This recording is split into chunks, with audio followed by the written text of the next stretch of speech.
Eh bien, bonjour à toutes et à tous. Il est 14h33. On va commencer notre webinaire d'aujourd'hui. Donc, je vous laisse vous installer. Le webinaire est également en live Facebook. Et aujourd'hui, je serai avec Jessica et Maude qui nous ont rejoints. Vous pouvez activer vos caméras. Maude, si tu es là. Ok, Oui, je suis super. présente. Bonjour à vous toutes les deux. Jessica, on t'entend pas? Bonjour. Oui, Oui, pardon, j'ai bonjour oublié Jessica. d'activer mon micro. Vous allez bien? Ça va, Bon, merci. bon, super. Joanne, est-ce que tu peux... Alors, j'ai Joanne qui travaille en ce moment avec moi, qui va être la modératrice sur les réseaux. Donc, Joanne, si tout va bien, ben, fais-moi un petit pouce. Comme ça, je sais que tout est OK. Voilà, ben, je pense qu'on va commencer, hein. On va commencer, ça fait 5 minutes. Voilà, sinon vous allez prendre en cours. Donc, aujourd'hui, bienvenue à tout le monde. On va parler du fonds de subvention territorial Covid-19 qui a été mis en place par la CTM.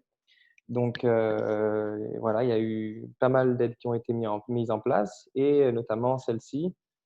Et on va voir justement comment faire pour réaliser sa demande simplement, rapidement et surtout sans faire d'erreur. Puisque je l'ai fait, j'ai posté une vidéo il n'y a pas longtemps sur les réseaux. Donc, j'ai filmé mon écran, donc j'y vais pas à pas pour vous montrer un petit peu comment ça se passe.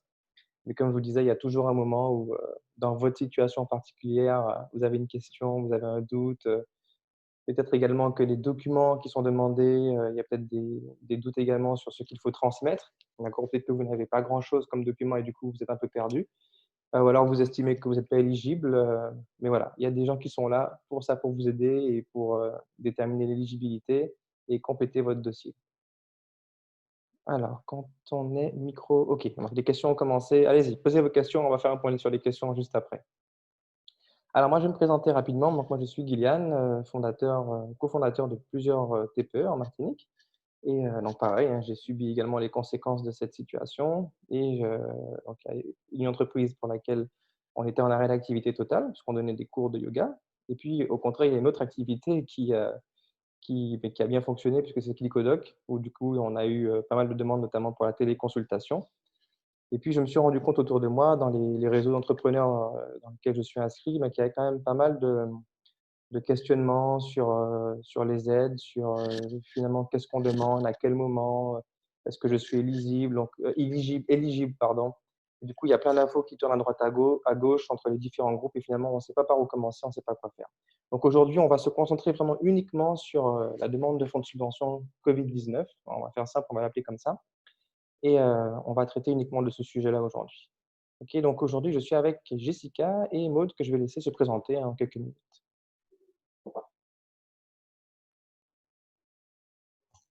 Je commence. Vas-y, Jessica. Alors, Jessica Dupont, donc suis responsable du pôle appui au développement économique des entreprises au sein de la CCI Martinique. Voilà, c'est un nom un peu barbare pour dire qu'on s'occupe des entreprises à partir du moment où elles ont un peu plus de 2 ans d'activité. Avant, c'est le service création qui s'en occupe, puisqu'on considère que c'est des jeunes entreprises. Et on travaille sur toutes les thématiques liées aux entreprises, notamment la thématique du financement d'entreprise. Voilà. OK. Et donc qui traite en ce moment les dossiers, qui Et oui, arrivent. parmi la Voilà. dizaine de mesures qui a été un petit peu moins, ça, hein, je crois qu'il y en a eu 8 ou 9 Mmh. mesures qui ont été mises en place dans le cadre de la crise sanitaire. On a accompagné les entreprises parce que c'est vrai que le service s'occupe également de prévention et traitement des difficultés. Et donc, effectivement, dans ce cadre-là, on a été assez mobilisés pour permettre aussi à l'entreprise d'avoir l'info, parce que comme tu l'as très bien dit, il y a eu beaucoup de dispositifs. C'est pas Ah toujours oui, très clair, on ne sait pas qui est éligible, comment mobiliser, etc. Donc, effectivement. l'activité a été très dense, ouais. Je comprends. Moi-même, j'étais perdu. Il y a des fois même, j'ai dit: «Bon, je vais attendre parce que ça change tout le temps», donc C'est vrai, c'est vrai. donc voilà. OK et bienvenue Maude.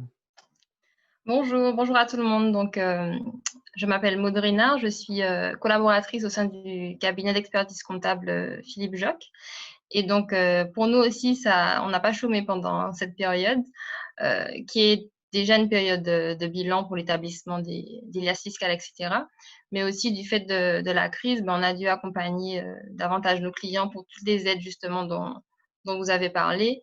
qui ont été mises en place par le gouvernement et autres. Et donc, nous aussi, il a fallu nous familiariser rapidement avec ces aides-là pour aider les entreprises. Et donc, aujourd'hui, particulièrement pour le fonds de subvention territoriale, on va essayer de vous aider au mieux pour faire votre demande.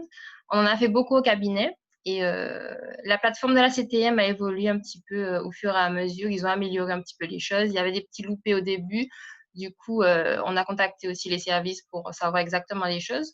Donc, je pense qu'à aujourd'hui, on peut aider les entreprises à faire leurs demandes plus sereinement. Ok. Voilà. Ok, parfait. Et puis, une autre raison importante pour laquelle je tenais à faire ce rendez-vous, c'est qu'il y a eu pas mal de webinaires qui ont donné des informations très générales, donc ça, c'était très important.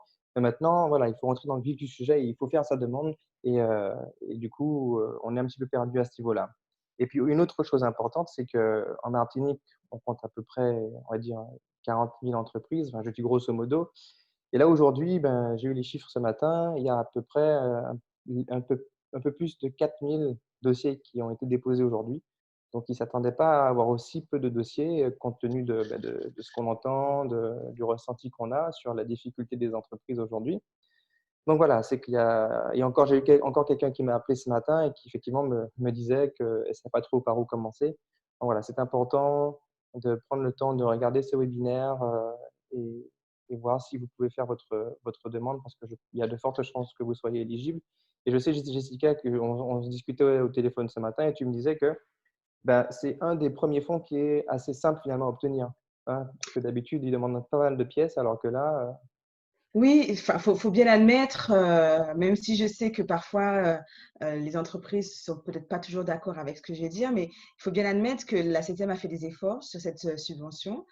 D'abord parce qu'effectivement, c'est une subvention qui a été dématérialisée, qui est dématérialisée. mhm, La procédure de dépôt est inédite à la CTM. Jusqu'à présent, et vous avez, je pense que vous vous rappelez, vous avez un dossier à monter, vous devez le déposer. Après, il faut attendre. Vous avez un certain nombre de temps pour attendre, etc. Ça doit passer en délibération, en assemblée plénière, etc., etc.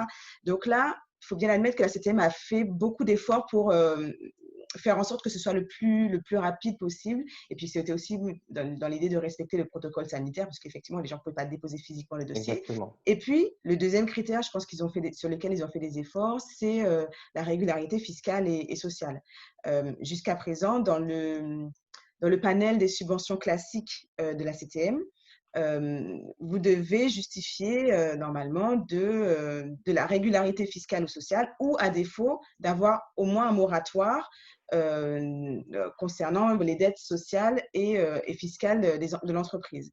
Là, sur cette subvention-là, là encore, la CTM a fait des efforts et donc le critère de la régularité fiscale et sociale n'existe pas. Donc, c'est vraiment une bonne chose et ça devrait permettre à davantage d'entreprises de pouvoir y accéder, effectivement. Voilà, donc vous avez compris, il faut déposer votre dossier. Alors du coup, on va rentrer dans le vif du sujet. Moi, ce que je vous Mhm. propose, c'est, avant de prendre les questions des participants, eh bien de faire un premier retour d'expérience. Je sais, parce que vous avez déjà traité pas mal de dossiers, vous avez du coup un petit peu vu les anomalies qui remontent, les points bloquants. Je vous propose de faire un tour, d'accord? Jessica, Maud, vous commencez l'une après l'autre, et puis on va rebondir sur ces différents points. Je commence? Oui? Ouais, vas-y. D'accord. Alors nous, effectivement, à la CCI, on a eu effectivement, comme tu le disais très bien, on a eu un certain nombre de dossiers qui nous permet d'avoir déjà un premier retour. Je crois qu'au total, alors peut-être pas, j'ai peut-être pas les chiffres de jour, mais on a eu à peu près 400, un peu plus de 450 dossiers sur lesquels la CCI a été choisie comme mandataire. Et d'ores et déjà, dès les premières semaines, on se rendait compte de certaines difficultés. Et peut-être l'une des premières difficultés, et je pense que Maud me rejoindra là-dessus, c'est sur le choix du mandataire. Nous, on a eu quelques profils un petit peu atypiques dans notre panel de ressortissants habituels. On a notamment eu des marins-pêcheurs qui avaient choisi la CCI comme mandataire. La difficulté pour les marins-pêcheurs, parce que, bon, faut préciser, hein, les marins-pêcheurs peuvent avoir la double immatriculation, aussi bien l'immatriculation à la CCI, enfin, ils sont immatriculés à la CCI. Mais la particularité du marin-pêcheur, c'est le suivi comptable et la particularité du métier. Et du coup, c'est des dossiers qu'on a dû rejeter en accord avec l'entreprise pour que ce soit plutôt le comité des pêches qui traite ces dossiers-là. Donc, je pense que le choix du mandataire est pertinent. Je crois comprendre aussi que certains mandataires certaines entreprises ont choisi des mandataires et puis sont revenus sur leurs décisions. Donc, voilà, ça, on a eu ce premier retour-là. Et puis, le deuxième point bloquant qui est revenu, c'est le justificatif du chiffre d'affaires, notamment de la perte du chiffre d'affaires entre mars et avril 2020 et mars et avril 2019. Et clairement, la question se posait pour les entreprises qui n'avaient pas d'expert comptable et qui, encore pire, n'avaient pas de comptabilité. Donc, c'est vrai qu'il faut admettre que la CTM a été souple là-dessus, puisqu'on ne demande pas aux entreprises de fournir des bilans. Mais il faut quand même que l'entreprise puisse justifier un minimum de comptabilité. Et c'est là où on a eu beaucoup de difficultés. On a toujours des difficultés sur certains dossiers parce qu'on essaie de trouver le maximum de documents pour justifier cette valeur probante. Justifier ce critère. Hein. Donc, je le rappelle, le critère, c'est 30% de perte de chiffre d'affaires entre mars et avril 2020 et mars et avril 2019. Ouais, et ça, c'est obligatoire. Hein. Ça, Voilà. Et donc, du coup, ça suppose pour nous, alors parfois, ça suppose pour nous, parce que normalement, le document qui serait le plus probant, ce serait le Z de caisse ou le journal de vente. Mais c'est pas toujours facile de trouver ce document. Et puis, parfois, on a le journal de vente version papier, écrite. C'est le télétravail, ne t'inquiète pas. Voilà, excusez-moi, les joies du télétravail. C'était l'heure de la sieste, apparemment, il s'est réveillé, donc voilà. Et donc, du coup, parfois, on a dû affaire à des documents papier, donc des personnes qui parfois tenaient une comptabilité, mais juste écrivant en papier, voilà, telle date, j'ai fait tel chiffre d'affaires, mais il n'y avait pas cette valeur probante. Donc, à chaque fois, il a fallu créer avec l'entreprise, excusez-moi,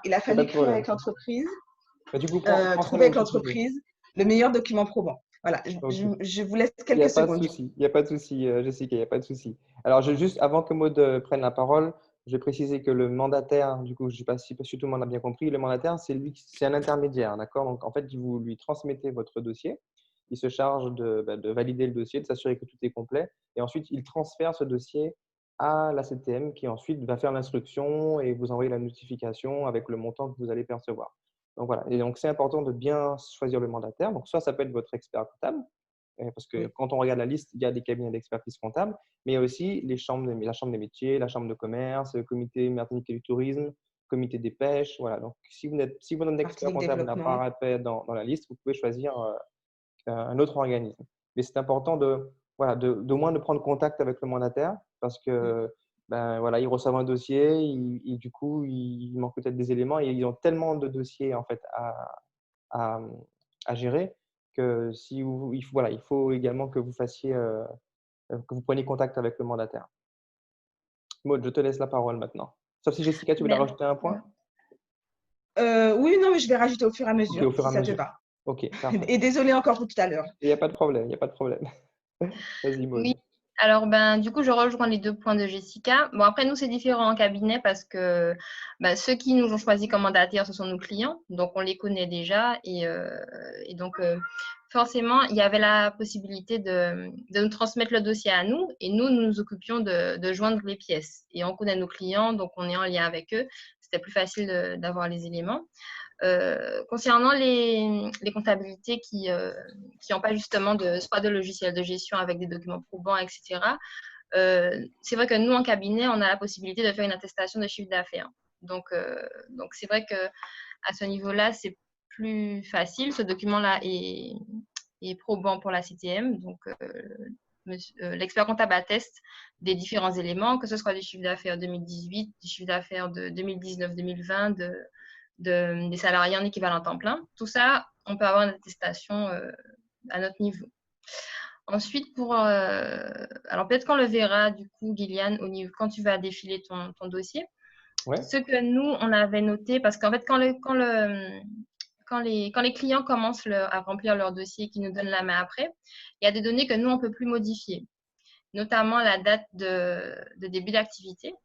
Et donc, c'est ce point-là que je voulais voir quand tu feras ton ouais, dossier pour effectivement. Je vais en parler parce que détailler un petit peu, il y a une parce que ben, du petite coup, ouais, astuce. ouais, c'est ça. Et voilà. Peut-être que tu peux préciser, Maud, ce que ça veut dire équivalent temps plein, parce que c'est peut-être pas forcément évident pour tout le monde. Voilà, donc en fait, équivalent temps plein, alors c'est pas forcément un salarié en lui-même. Alors le temps plein, c'est assimilable à 35 heures, donc 151,67 par mois. Mais on peut avoir par exemple 2 salariés à temps partiel, mais du coup, cumulé, ça fera un temps plein. Voilà. Et c'est Donc, important parce voilà. que quand vous regardez, on va voir le calcul du montant de subvention qui vous est accordé. Il y a une partie qui est calculée en fonction des pertes, des chiffres d'affaires, et une partie qui vient en complément en fonction du nombre d'équivalents temps plein que vous avez maintenu pendant la crise, Pendant l'activité, voilà, en c'est ça. activité. Voilà. Ben, ce que je vais faire, c'est que je vais vous partager mon écran maintenant. Et puis, on va… Alors, attendez, je partage mon écran. Ouais. Donc ici, voilà, ici, on est sur la page le portail pour faire sa démarche. Donc, je vais réduire un petit peu les fenêtres pour ne pas m'embrouiller. Voilà. Et vous avez votre espace personnel. Alors, je ne vais pas revenir sur la création de l'espace personnel, hein, puisque j'ai fait une vidéo qui est assez claire sur ça. Si vous voulez, on va vous mettre le lien dans les commentaires. Vous créez votre espace personnel, vous validez votre email et après, vous arrivez sur cet espace-là. Et vous cliquez sur « Effectuer une demande pour démarrer ». Donc là, je ne vais pas le faire parce que j'en ai déjà fait une qui est ici. Et là, on va accéder aux détails de la demande pour voir un petit peu les différents points dont on a parlé. Voilà, donc le détail de la demande, voilà, c'est un formulaire, il y a plusieurs étapes. Donc bon, là, je vais passer rapidement, hein, puisque ce sont vraiment les données de votre entreprise. Alors la petite astuce, voilà, pour ne pas avoir à tout retaper, vous avez le site société.com qui est très bien fait, hein. Vous tapez simplement le nom de la société ici. Voilà, Yoga Life West Indies. Vous recherchez.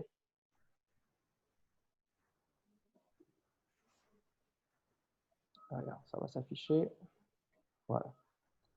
Voilà, donc vous avez toutes les informations, le numéro SIRET, le code, voilà, le code NAF qui apparaît ici. Voilà, ça vous permet. Et puis la date d'immatriculation dont on va parler dans très peu de temps. Voilà, donc vous remplissez les informations, code NAF. Bon, voilà, si en fonction de l'activité, vous avez des champs en plus à renseigner. Et voilà, alors nombre de salariés équivalent temps plein. Donc moi, j'ai mis 1,15. Mais bon, parce que c'est une donnée qui est hyper précise qui m'a été transmise par la personne qui gère la paye de cette entreprise-là. Mais je pense que la donnée qui sera prise en compte, ça va être simplement 1, à mon avis. Et ils vont arrondir à 1. Bon, je laisse 1,15. Alors par contre, ici, vous avez vu, souhaitez-vous arrêter la saisie maintenant et transférer votre dossier au mandataire? Si vous faites oui, ben, du coup, le mandataire, il n'aura pas beaucoup d'infos en fait. Donc, vaut mieux mettre non ici et continuer votre dossier jusqu'au bout. D'accord? On verra comment. Alors, attendez, Oui, la CTMA avait mis à disposition d'arrêter dès ce moment-là et de transférer au mandataire pour les personnes qui étaient moins à l'aise avec l'outil informatique. Ok, Mais c'est vrai que dans l'idéal, pour faciliter les choses au mandataire, il vaut mieux remplir au maximum les données.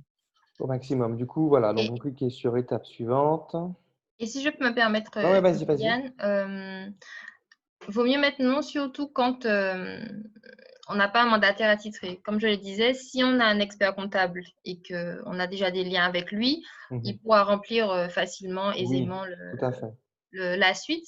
Et c'est vrai que si, par exemple, on dépose notre dossier à la CCIM, je pense que Jessica validera, c'est vraiment mieux de déposer un dossier le plus complet Le plus possible. complet possible, exactement.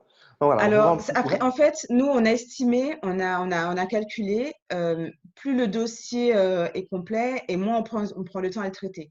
Parce qu'après, effectivement, il faut qu'on recontacte l'entreprise, qu'on essaie de récupérer le maximum des pièces, etc. Et on arrivait à un délai, parce qu'on a calculé le délai entre le moment où on a reçu le dossier sur la plateforme et l'entreprise nous transfère le dossier avec toutes les pièces, on est à 7 jours en moyenne. 7 jours en moyenne, Euh, ok. voilà, 7 jours juste pour avoir le dossier, entre guillemets, complet. Après, nous, il nous faut encore examiner les pièces. Donc, voilà, ça rallonge un peu le délai. Ça rallonge un peu le délai. OK. Mm. Voilà, donc êtes-vous bénéficiaire du volet 1 du fonds de solidarité? Alors ça, il fallait le faire avant une certaine date, hein. Vous savez, c'était l'aide forfaitaire de 1 500 € qu'il fallait demander sur la plateforme impôts.gouv.fr. Donc, si vous l'avez fait, ben, vous mettez oui. Avez-vous effectué une demande de prêt? Oui ou non? Voilà, tout dépend de ce que vous avez mis en place. Ensuite, bon, on parle toujours du fonds de solidarité. Voilà, et dans mon cas, j'ai fait la demande et pour l'instant, j'ai rien obtenu. J'ai pas effectué de demande de volet 2 et j'ai pas non plus fait de demande de prêt territorial. Mais juste une question, Guyliane, Ouais.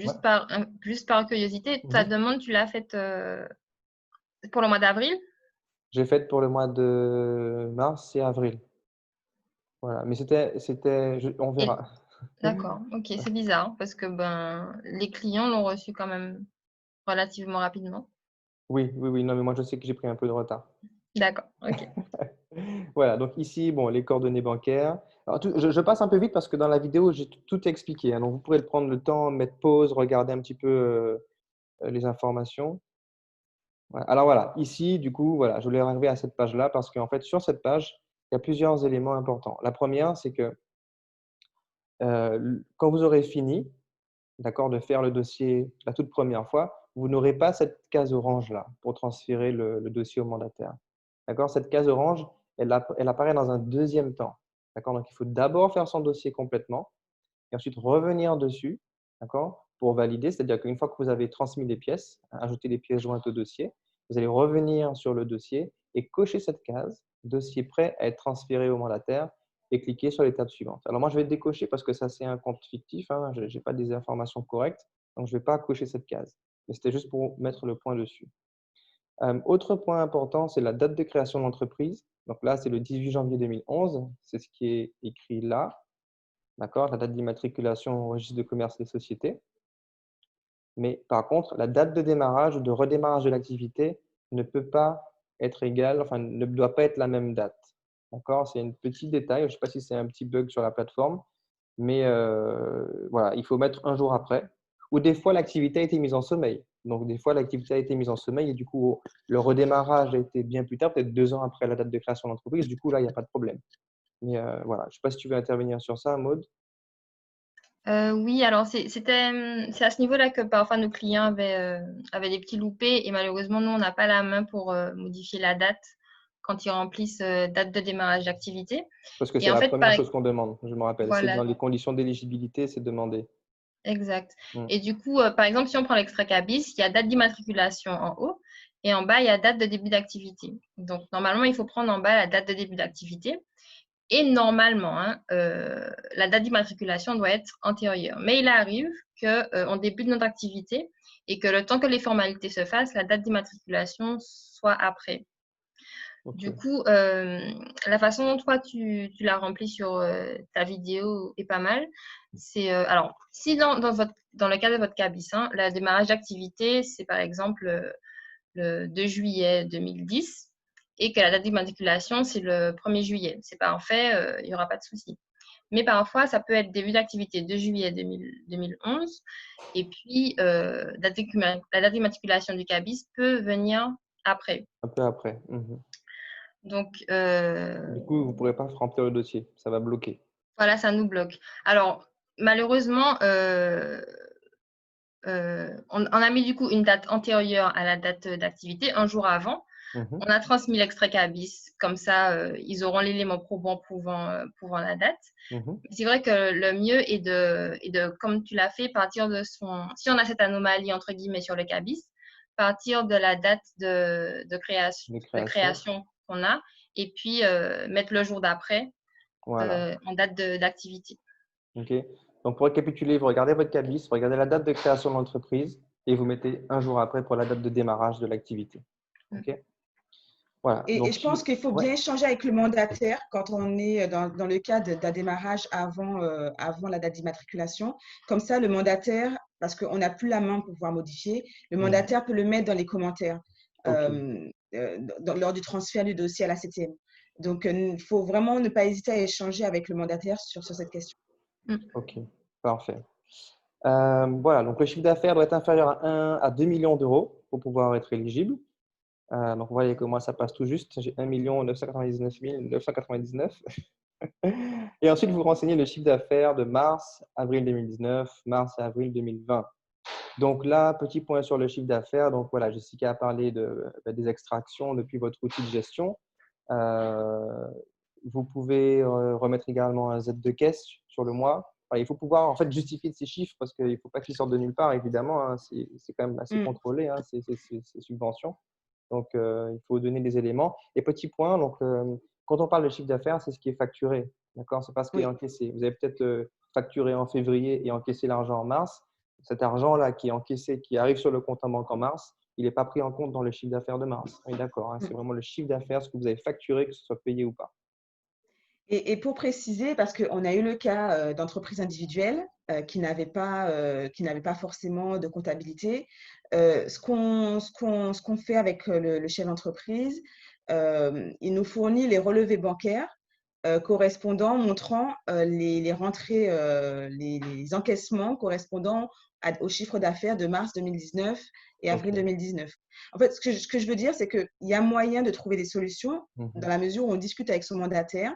Et je crois que les mandataires, enfin aussi bien CCI, CMA, Martinique Développement, CMT, je pense qu'effectivement pour les experts comptables, c'est quand même beaucoup plus simple parce qu'effectivement, il y a des attestations qui peuvent être fournies qui facilitent largement le travail. Mais pour le cas d'entreprises qui n'ont pas d'experts comptables et qui n'ont pas de comptabilité, il y a la possibilité de faire comme ça. C'est vrai, il faut bien l'admettre que pour toutes les entreprises qui ont une comptabilité, qui ont un logiciel comptable ou une caisse, c'est quand même beaucoup plus facile pour justifier ces éléments de chiffre d'affaires. Pour les autres, on est obligé de trouver des solutions à travers le relevé bancaire. Ça nous est arrivé dans certains cas aussi, comment dire, de vérifier la cohérence du chiffre d'affaires 2019 par rapport au chiffre d'affaires 2018. C'est-à-dire que si globalement, le mois de mars, le chiffre d'affaires mensuel de l'entreprise, c'est 2 000 euros, bon, il faut que le chiffre d'affaires qui est annoncé par le chef d'entreprise reste dans cette On reste dans cohérence cette de 2 000 euros cohérence. Ouais. par mois. Mhm. Voilà. Mais, mais globalement, c'est quand même beaucoup plus simple pour l'entreprise qui a déjà la comptabilité. Sinon, effectivement, on est obligé de trouver des solutions à travers le relevé bancaire. En tout cas, c'est pas impossible. Voilà, même si vous n'avez pas d'outils de gestion, on trouve des solutions, hein. Vous avez vu, Jessica l'a très bien expliqué. Voilà. Alors, petite différence, peut-être vous pouvez expliquer ce qu'est voilà, l'arrêt total de l'activité et le ralentissement de l'activité. C'est quoi exactement la différence? Oui, alors en fait, il y a deux points. C'est vrai que, pour certaines entreprises, l'arrêt total de l'activité correspondait à la fermeture administrative qui Ouais, avait été c'est mon cas. imposée par Mhm. l'État. Voilà. Mhm. Mais, la CTM ne c'est pas forcément, l'arrêt total, par rapport à la fermeture administrative qu'imposaient les établissements. C'est est-ce que mon entreprise a été en arrêt total, c'est-à-dire que du jour au lendemain, je n'ai plus de chiffre d'affaires. Je vais prendre un exemple, les entreprises, par exemple, je ne sais pas, de Du formation, tourisme, ouais. par exemple, hein, Mhm. quoique celle-ci était soumise peut-être par l'arrêt, la fermeture administrative. Et puis, celles qui ont eu un ralentissement, c'est-à-dire qu'elles ont pu continuer à fonctionner, elles ont pu continuer à fonctionner, mais avec une grosse perte de chiffre d'affaires. Je ne sais pas, les stations-service, par exemple. Les Mhm. stations-service ont pu continuer à fonctionner, mais elles ont une grosse perte de chiffre d'affaires. Donc voilà, c'est ça le distinguo entre les deux. Est-ce que j'ai eu un arrêt brutal de mon activité ou est-ce que simplement je suis en ralentissement d'activité? Ouais. Ça change par rapport aux critères Oui, d'éligibilité de la subvention. ouais, c'est C'est ça. essentiellement pour ça. Le taux d'intervention est plus important quand il y a eu un arrêt total d'activité. Exact. Voilà, tout à fait. Voilà, donc date de l'arrêt d'activité. Bon, ben là, c'était le début du confinement en ce qui me concerne. J'étais confronté effectivement à une obligation justifiée de fermeture puisque c'était des cours de yoga. Bon, mon besoin en fonds de roulement est détérioré, oui, et je suis pas dans la je suis dans l'incapacité à honorer mes échéances, donc oui, également. Et puis là, vous avez un petit cadre où vous vous expliquez, ben, la situation dans laquelle vous vous trouvez. Donc là, vous expliquez, ce qui vous est arrivé. Bénéficiez-vous d'un accompagnement comptable? Donc si vous mettez oui, après vous mettez les coordonnées du cabinet d'expertise comptable qui vous suit. Voilà, donc rien de compliqué. Et l'étape suivante, c'est le récapitulatif. D'accord? Récapitulatif de toute la demande. Et si jamais vous avez une modification à faire, eh bien, vous voyez l'étape concernée. Donc là, c'est l'étape 14 ici. Si je veux changer mes identifiants bancaires, Donc, je vais cliquer sur étape 14 et je retourne à l'étape en question pour faire la correction, la modification. OK? Donc, j'enregistre ça. Et donc là, j'ai enregistré, mais je n'ai pas de crainte puisque je n'ai pas coché la case envoyée au mandataire. Donc, le mandataire, il n'a toujours rien reçu. Et d'ailleurs, ça se voit ici, en cours de saisie. Mon dossier est en cours de saisie, donc voilà, je n'ai pas à m'inquiéter, je peux encore faire mes corrections. Et justement, il y a encore des choses à faire puisqu'il faut transmettre les pièces justificatives. Donc, les pièces justificatives, on le fait ici, joindre la pièce. Voilà, on va du coup ajouter une nouvelle pièce. Et là, ça risque de faire peur. C'est sélectionner le type de pièce. Et là, panique, panique à bord. Il y a un nombre incalculable de pièces. Donc là, rassurez-nous, s'il vous plaît, Maud et Jessica. Ben, Oui, en fait, oui, vas-y. Maud. non, je disais qu'il y a juste une liste limitée de pièces à transmettre. Je ne sais pas si tu veux qu'on refasse un récap de ces Ouais, pièces. on peut faire un récap parce qu'il n'y en a pas tant que ça au final. Ouais, non, enfin, non, il n'y en a pas autant que ça. Du coup, alors, il y a le chiffre d'affaires de 2018. Alors, on va commencer par les plus simples. Les plus simples. Le Alors, cabis, l'extrait cabis voilà. éventuellement ou la VINSEE. Ensuite, les justificatifs de chiffre d'affaires de avril 2019, mars-avril 2020. Mhm. S'il y a des salariés, alors la DSN, donc déclaration sociale nominative faite pour les salariés au mois d'avril, pour prouver le nombre de salariés équivalents temps plein. OK. Le compte de résultat 2018, normalement, pour prouver le fait que la société remplisse le critère de chiffre Le chiffre d'affaires inférieur à 2 inférieur à 2 millions. millions. OK. Voilà, c'est ça. Et puis, je sais qu'il faut justifier Ah oui, également le exact, le bail. local, le bail. Le Voilà, le bail, bail. Voilà, voilà. c'est ça. Exactement. Le bail et Soit, puis le RIB. Et d'ailleurs, j'ai ouais, le une RIB, question. exactement. J'ai une question par rapport à ça. Alors, attendez que je retrouve J'ai tellement de fenêtres ouvertes là. Alors, si vous voyez la conversation. Ah oui, c'est Oui. Nathalie. Nathalie, voilà. Est-ce que tu peux lire la question de Nathalie? Parce que j'arrive pas, je ne retrouve pas ma Alors, fenêtre. Nathalie, on avait deux. Je pense qu'on a répondu à la première. Alors, bonjour, quand on est en micro-entreprise, donc pas de bilan ni d'expert comptable, et que l'on réalise la déclaration du chiffre d'affaires à l'URSSAF, chiffre d'affaires trimestriel, comment justifier son CA mensuel? Oui, je Donc, crois que j'ai répondu un petit peu en partie. On peut le voilà. faire à travers les relevés bancaires. Mm. En fait, on prend le temps de regarder la meilleure pièce probante avec l'entreprise. Donc, si l'entreprise a l'habitude d'avoir un journal, un petit journal qu'elle tient en lien avec le relevé bancaire de l'entreprise, ou enfin voilà, elle brouille bien les éléments. On ne met pas le relevé bancaire sur la plateforme, je le précise, parce que les mandataires ont aussi la possibilité de rajouter des pièces. Mais par contre, dans le commentaire que le mandataire va faire, il va bien noter les éléments concernant le justificatif pardon, de chiffre d'affaires. Et puis, il y a aussi ce que je disais tout à l'heure, la cohérence avec le chiffre d'affaires 2018 mensuel. Donc, voilà, si ça répond à la question sur le chiffre d'affaires mensuel pour l'entreprise individuelle. J'espère que c'est bon, Nathalie, je pense. Nathalie, n'hésite pas à répondre, Nathalie, dans le chat si tu as t'as besoin d'éclaircissements.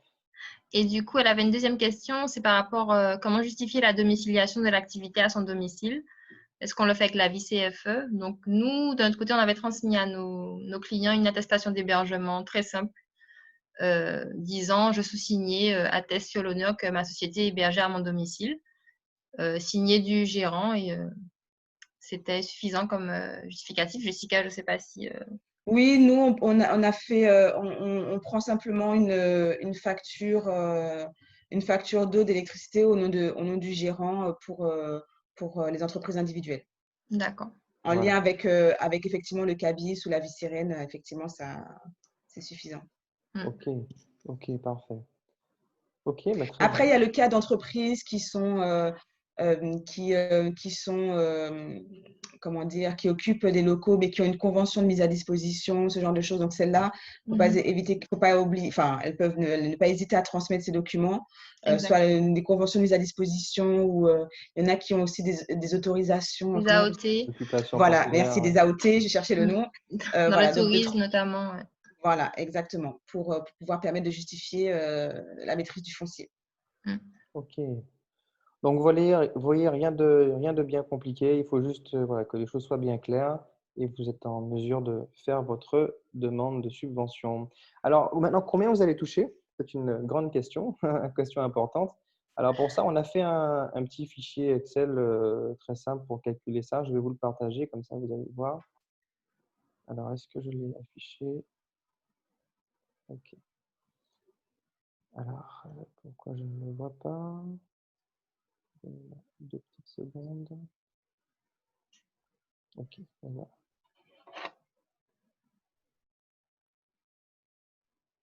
Ok.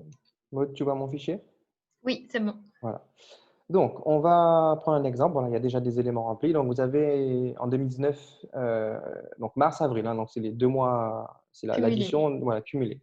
Vous avez fait 10 000 euros de chiffre d'affaires en mars-avril 2019 et en mars-avril 2020, vous avez fait 6 500 euros. Donc, vous justifiez d'un total de perte de 3 500 euros. Et ces 3 500 euros-là, eh bien, ça représente 35% de perte. Donc là, vous êtes éligible puisque vous avez au moins 30%. Donc, ça, c'est très important. Mm. Et vous avez maintenu un salarié à temps plein, ou en tout cas, vous avez un équivalent temps plein. Donc, ça fait partie de… Ça va être un élément important pour le calcul du montant de la subvention. Maintenant, vous avez deux cas de figure. Soit vous êtes en arrêt total.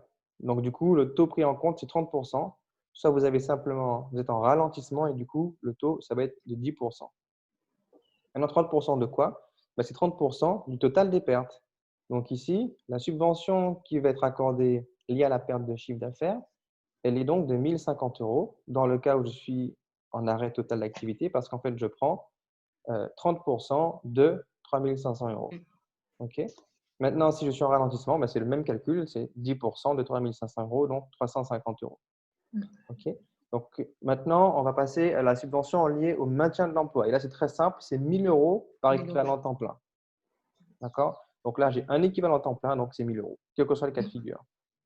OK? Donc je fais mon total et je tombe sur 2 050 euros dans le cas 1, arrêt total, et 1 350 euros dans le cas 2, où c'est un ralentissement.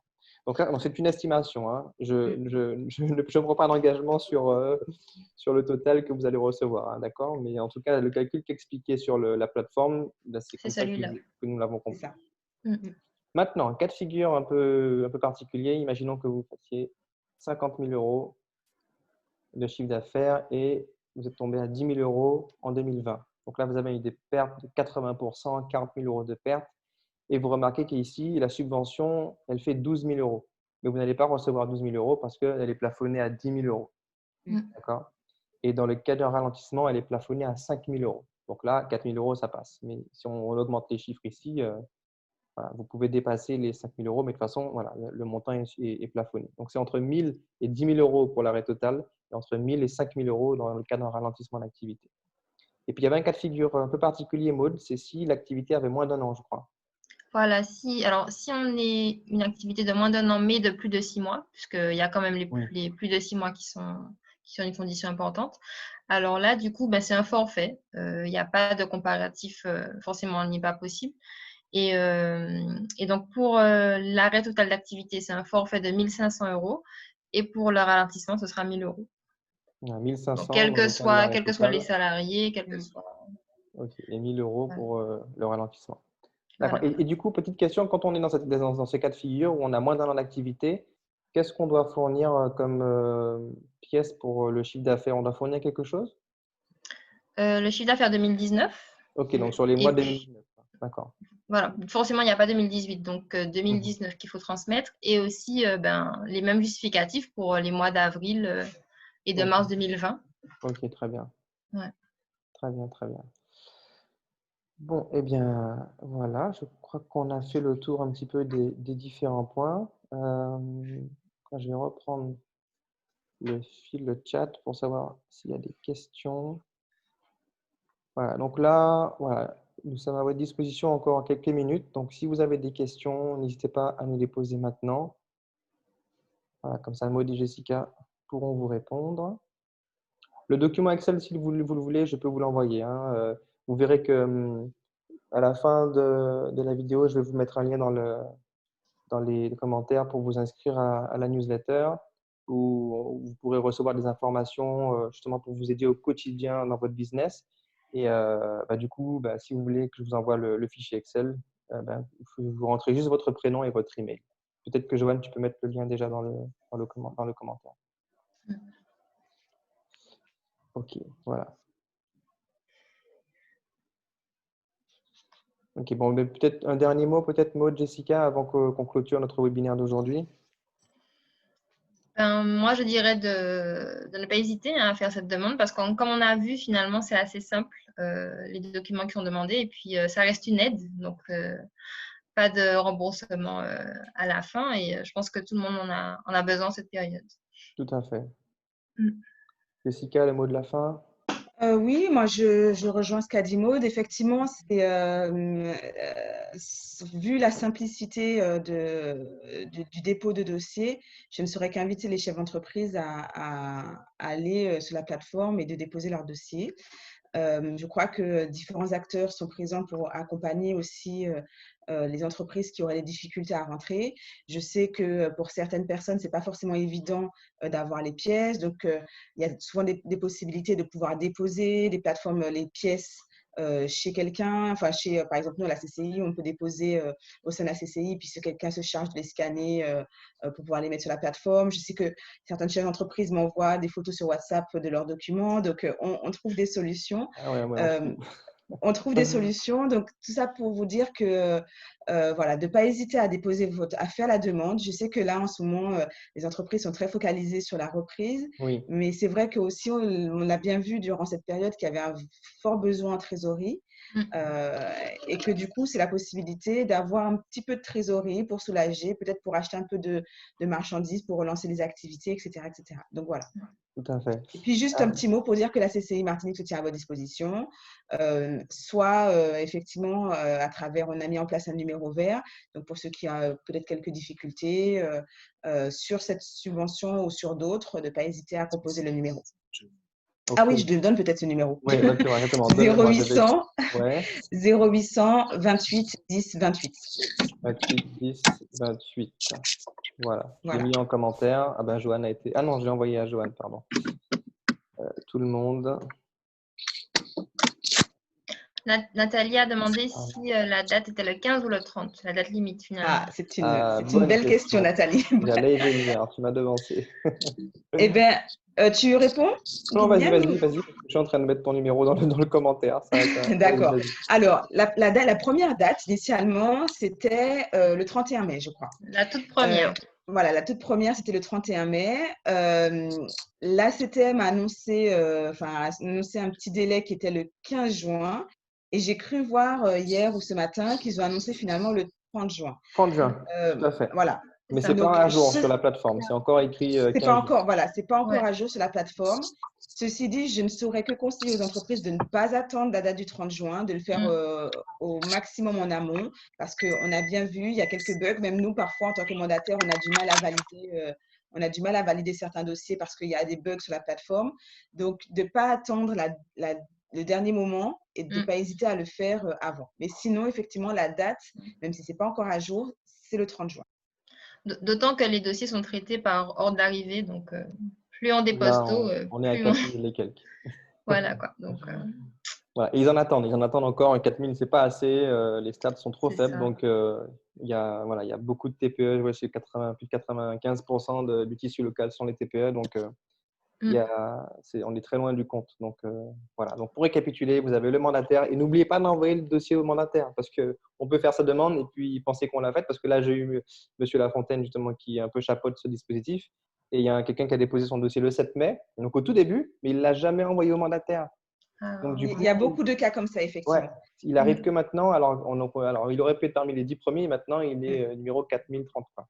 Il y en a beaucoup qui nous appellent parfois en nous demandant comment ça se fait qu'il n'a pas de retour de notre part et simplement on ne les a pas sur la plateforme parce qu'effectivement c'est encore en mode brouillon si je puis dire. Exactement. Comme ça. Donc c'est la fameuse petite case à cocher que je vous ai montrée en orange et je remonte dans la vidéo. Donc voilà, vous cochez cette case et comme ça le dossier il part chez le mandataire. Et prenez contact avec le mandataire pour être sûr que tout va bien, que le dossier est reçu, que les pièces sont acceptables et pour pouvoir faire valider votre dossier rapidement. Voilà, mais en tout cas, merci à Jessica, merci à Maud. Je sais que vos emplois du temps sont chargés à toutes les deux. Donc, merci d'avoir pris le temps de répondre à nos nos chefs d'entreprise pour les aider dans cette démarche. Et Avec puis, plaisir. voilà, mon objectif en ce moment, c'est aussi également d'apporter mon soutien. Voilà, c'est que moi, je propose un outil de gestion, mais ce n'est pas forcément la priorité en ce moment. Là, ils sont plutôt concentrés sur la reprise de l'activité, la restructuration. Et donc, en ce moment, je vais proposer du contenu. Donc, je vais certainement refaire appel à vous peut-être. Non, Voilà, mais en c'est tout une cas, belle merci démarche, encore. Guyliane, donc félicitations. Ben, merci. À très Merci, c'est vrai, la bientôt. démarche est importante. Allez, bonne fin de journée à tous. À bientôt. Merci. Merci Merci. Jessica. Au revoir tout le monde. Merci, ciao. au revoir. Au revoir.